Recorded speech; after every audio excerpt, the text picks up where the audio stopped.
Dr. Dylan Hammis here from Total Health Chiropractic, and people seem to come in a lot in the holiday season dealing with high levels of stress that ends up impacting them on a physical basis. There was a New York Times bestseller, it came out in like 2015, 2016, called The Body Keeps the Score. It's a really great book, and what it's really talking about is it's like called Somatic Healing. Basically, your body can hold stress in various parts of it, and it can be expressed in many, many different ways.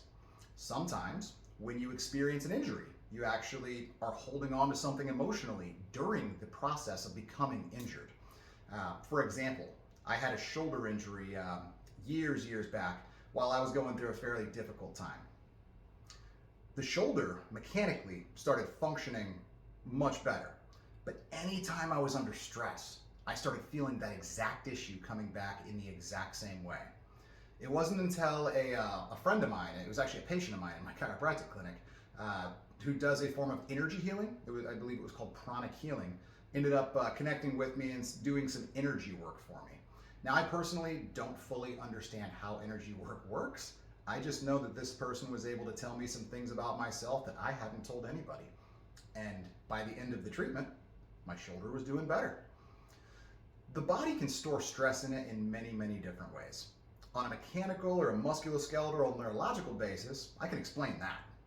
Some of the most emotional muscle groups in your body are your traps up here and your hamstrings down here.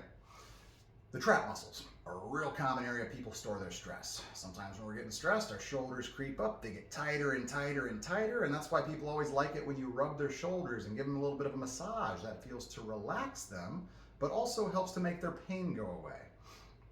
So essentially, as I said, the body keeps the score. There's three ways that ill health can truly happen. It could be traumas, which is pretty obvious. You could have a physical stress. It could be toxins, which I think is also pretty obvious. You could eat like garbage. You could cause inflammation in your body, and that could create ill health in other areas. But the third way is what I just talked about. It's thoughts, it's emotions, it's where we store our thoughts, what we think about, and what exactly are we projecting out into the world. So be aware that if you have a nagging issue that just isn't getting better, sometimes you need to seek help. It can't always be something that you can do for yourself. Sometimes stretching and meditation and things like that just don't fix the problem. Sometimes chiropractic helps. I have a patient just the other day who we adjusted this person's neck for the first time ever since they experienced a traumatic car accident. And oh my gosh, they had such an emotional release, which it just so happens was partially connected to the fact that that traumatic accident impacted them on a personal level very greatly, beyond their physical health. I didn't even know that going into it. I just know that we found a mechanical stress, we relieved that, and sometimes emotions can just get released. Sometimes doing something like massage therapy can help. Sometimes doing something like energy work like Reiki or that pranic healing that I just mentioned can help.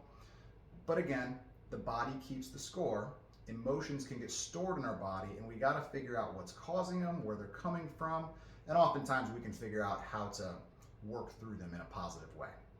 So while I'm sure I didn't cover everything in terms of what you can do for these emotional storage routes in your body, hopefully you got a couple of pointers out of that you can take running with it. And as always, thank you for watching this. And if you have any questions, feel free to reach out.